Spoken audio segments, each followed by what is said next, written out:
Okay, let's just say for historical purposes, which I have no question is happening here. 10:41 a.m., December 3rd, 2024.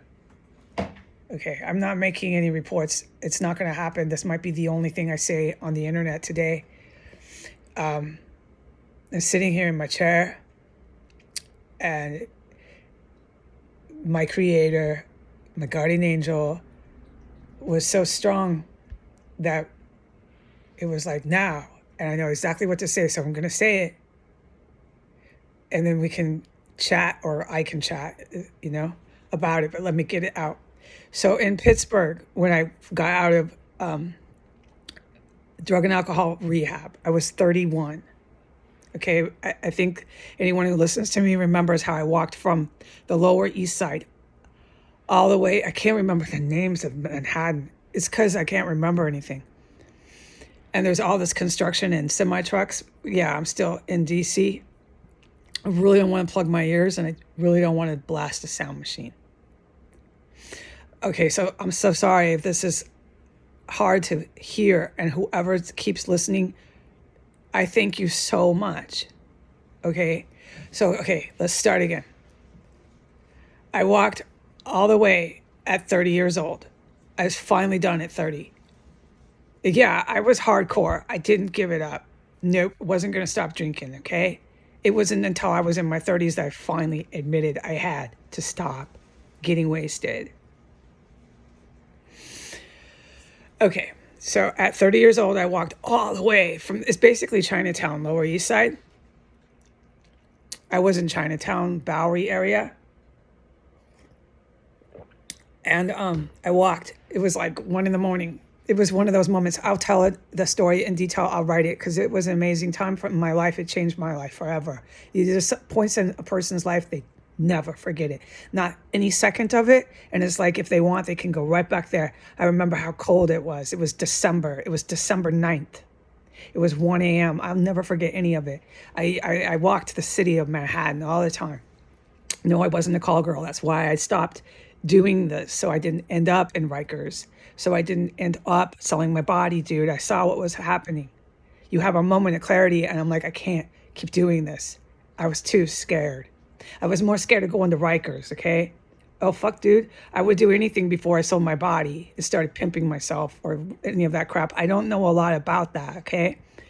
So I don't know what to reference, but I would have committed a crime for my drug habit.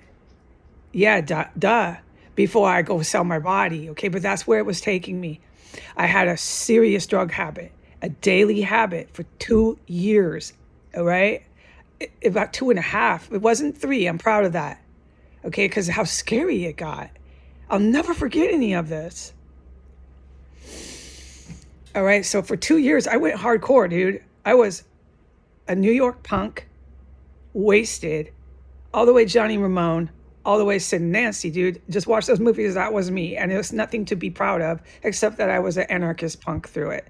That never left me.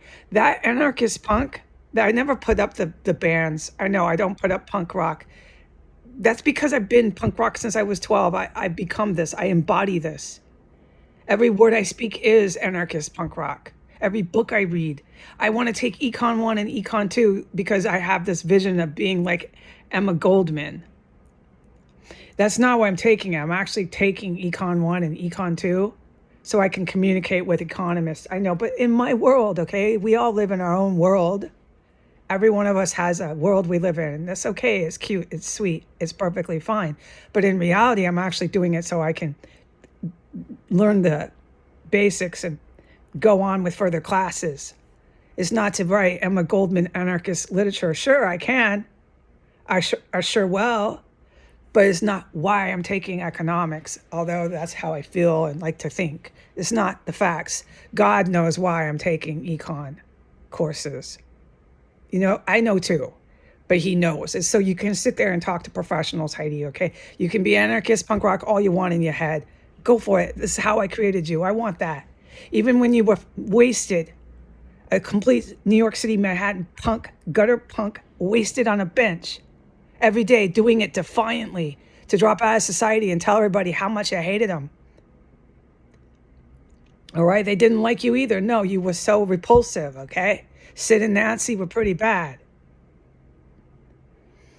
All right? But you never lost that punk. No, I didn't. And that punk, that hardcore, grindcore, anarchist, British punk saved my life. And that's why I walked from Lower Manhattan. That attitude I had kept me from going to Rikers, kept me from saying, I don't want to sell my body to a whole bunch of pimps. It saved my life. That's why it was only 2 years that I was wasted instead of 5, 7, 10. Anarchists, Emma Goldman, the charters, the rebels of Marxism that led to the hippie beatnik, that led to Sid and Nancy, that led to the anarchist punk movement that started in England, that spread to the America, that became the Ramones, that was the Sex Pistols, that was the Crass, some of our legendary anarchist punks. They're the real deal. I could list more. Rudimentary Peni. I could go on and on and on, okay? That is who you're hearing right now. I'm an embodiment of every one of them. Go ahead, say I'm brainwashed. Fine then. And please read my anarchist literature on economics. I would love you if you did. That's coming.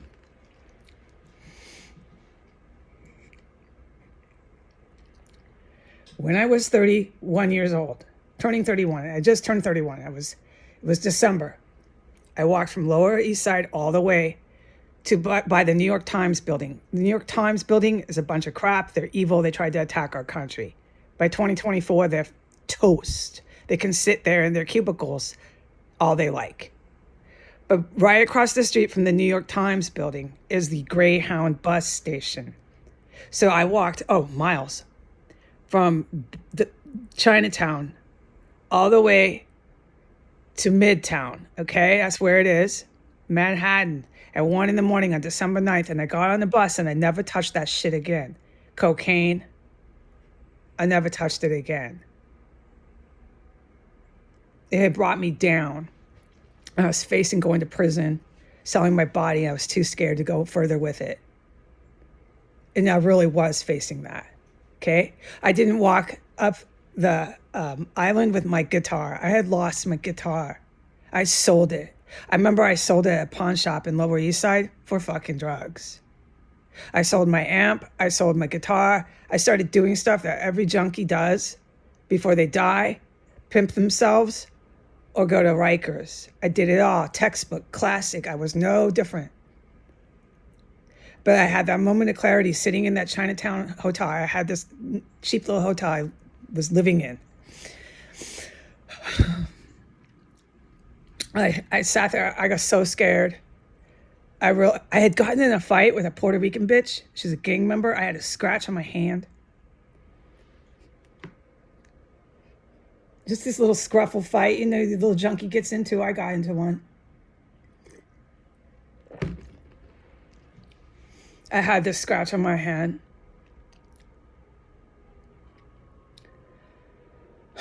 I was just looking, I had a moment of clarity. I didn't want to go to Rikers. I didn't want to sell my body. I didn't even have a guitar. I'm just sitting in this fucking hotel room now. I put my punk rock coat on. I had something else warm to wear over. It was freezing. It was 1 a.m. It was December 9th, and I walked all the way from Lower Manhattan to the Greyhound bus station. I stayed in the Greyhound bus station. I called Eric. I got him to send me some money to the Greyhound bus station to give them the password to give me a ticket because I was so screwed up. I didn't even have ID. I managed to, by the grace of God, have a cell phone to call him.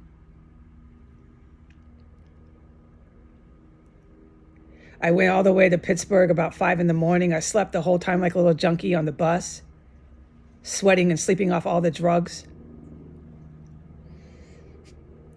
I got to Pittsburgh. I never touched the shit again, okay? And then from Pittsburgh, I went to rehab. By the time I was 31, I was in rehab. It was the best thing I could ever have done. But I wasn't ready for rehab in my 20s. There's no way I would have done it. I had to go to my bottom, and that was my bottom. What I just described, it sounds pretty awful. It was. It was scary. It was cold. I was alone. I was freaked out.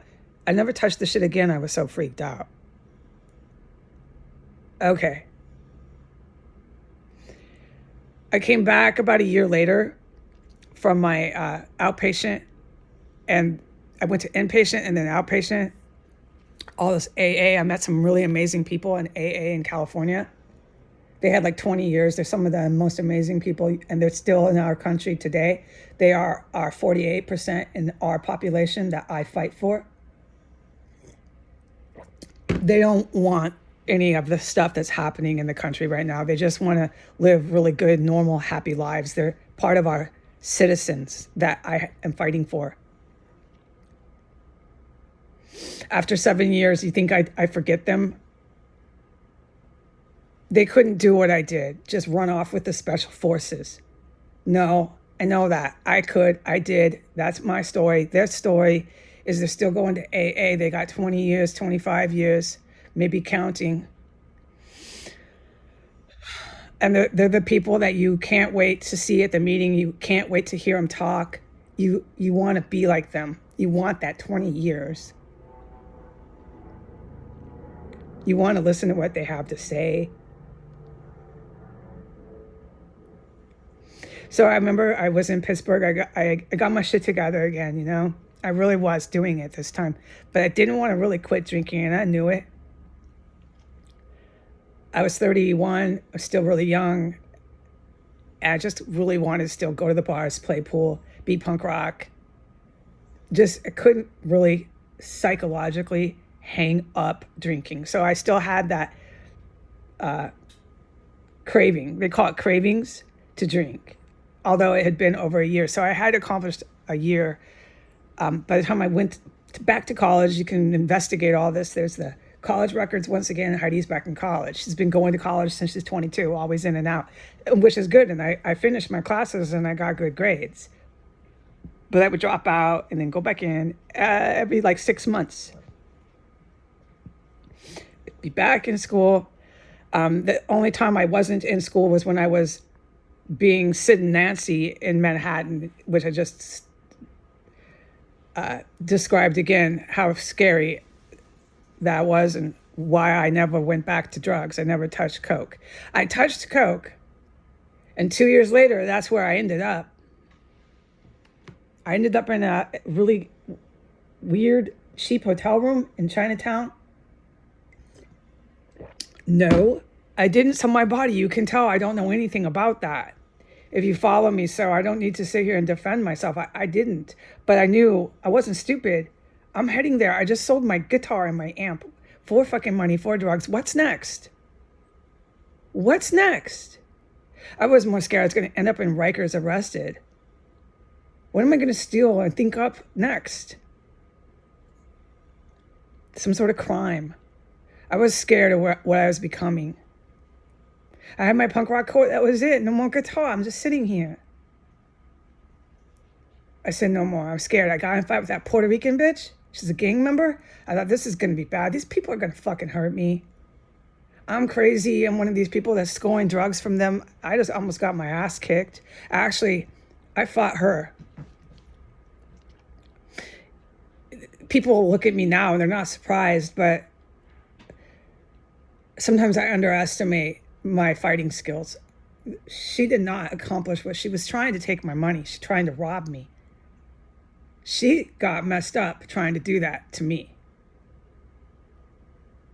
This is probably the last time she ever jumped a punk, an obvious punk. She might think twice about it. But those people are dead. This was like 20 years ago. Those kind of people don't live very long. That bitch is not alive. And guarantee you, she's a hardcore Puerto Rican, probably, I didn't know because I wasn't involved with them, but probably a Crip or something. I just bought drugs from them on the corner. I didn't have a lot of money. These kind of scruffles and scraps happen. I got in one. It was just a lie. It was God's will. He said, I'm going to have you get in a fight. I'm going to have you get scared. I'm going to have you sell your guitar. I'm going to have you sell your amp. I'm going to have you sit in Chinatown. It's going to be freezing cold in New York. I'm going to have you have a moment of clarity, and it's going to be tonight at midnight. And by 1 o'clock, I fucking walked home. I had nothing here. I had nothing to take with me to the goddamn Greyhound.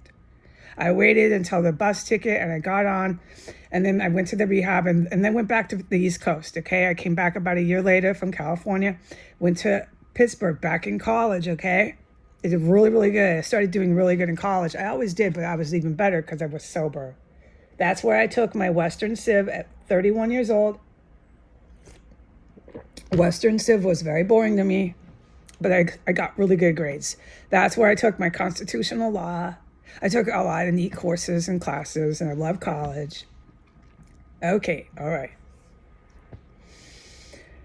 And from Pittsburgh, I moved back to New York. Okay, so when I came back to New York, about 32, I was still sober, but I wanted to say about this meeting I went to, this AA meeting I used to go to in Fox Chapel, Pittsburgh, Pennsylvania. So this is what happened in AA, part of my story that I'm going to go ahead and say. I didn't realize, because I was an attractive, nice, young white woman. No, I didn't realize that I was in a really affluent, really wealthy AA meeting. I used to like it because it had a nice building. It had a nice tray of cookies, the coffee. It had money there. It was comfortable. It was all white though. I didn't realize this at the time. This is the world and the United States that I lived in. Blind to this. Now I'm 31 years old. I have massive past of traumatic childhood stuff, okay?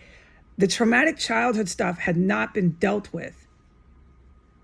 I'm a punk with an attitude. So you know what? I'm not always going to notice everything. No, I wasn't predisposed for that. God didn't create that. He kind of always wanted me in my own world. I rejected society. I didn't really like anybody at that meeting. They were all a bunch of kind of hick country people to me. They were also, to me, these yuppie people to me. That's how I saw them at 32. I was really young. I'm still anti-society. I'm still punk rock. You're never going to change that. I still am now. You're never going to take that away. I'm not capable. I'm going to take these economics courses and think I'm Emma Goldman in there, thinking I'm going to write the next best anarchist literature ever. Probably not, but I know what I write will be fun to read. Okay, but it's okay. It's called inspiration, but that's not why I'm in the class, to be inspired to write anarchist literature. I'm in the fucking class to be able to communicate professionally with other economists. Okay, all right. I know that too, but I like to deny it. When I was 32, I was aware of what I was aware of. God forgive me for what I was not aware of. But what matters to God is how I reacted to it.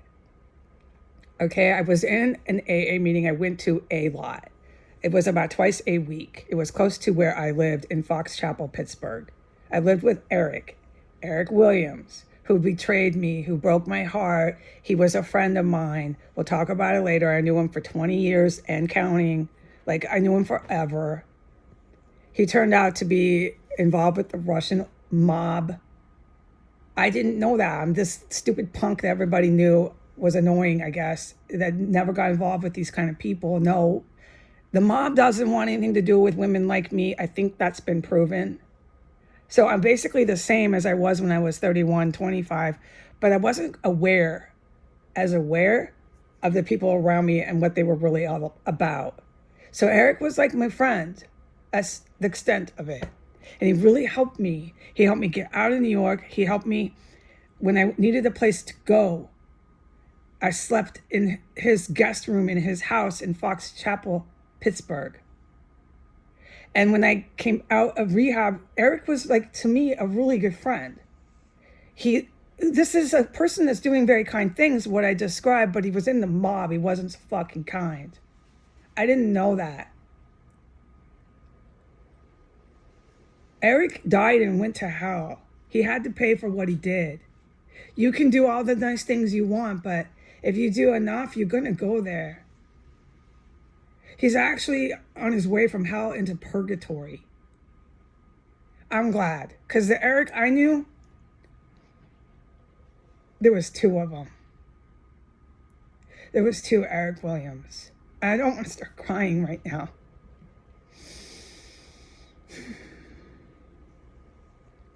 Eric knew he was involved with Russian organized crime figures. I didn't know that. He did. It was through white-collar crime. The whole family was really involved. His brother-in-law, Bob Sawin, was involved with literal fucking Russian agents from the military. I witnessed tons of that because I'd known him for so long. I could go on and on and on and write a tell-all about the Sawins. Oh my God, dude. Oh my fucking God, the Sawins. Yeah. Okay. And then you had Eric, who was more of the mob white collar crime. I didn't know this. I was just sitting in there being drunk punk rock. Okay. And this was all going on around me through my 20s and my 30s. Yes, sir. Okay. So by the time I was 32, I was back in school and I was going to this AA meeting. It was all these really rich white people. They were like country, yuppie. That's how I saw them, and that's how I reacted to them. So after a while, this is what mattered to God. I stopped going there, and they didn't like me. They banned me from the meeting. I had this sponsor who didn't like black women, and she kept always talking about that, at least almost every time I got together with her. She would say it one time. These mean things about black women.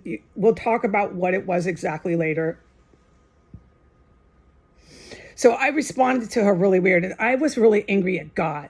She was Catholic. I wasn't then. I didn't want anything to do with religion. I was newly sober, post-traumatic stress.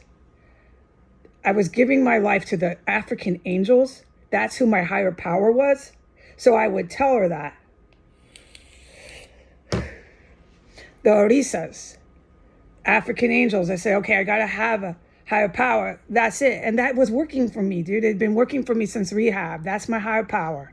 Don't tell me about God and Jesus. I'm really pissed at them.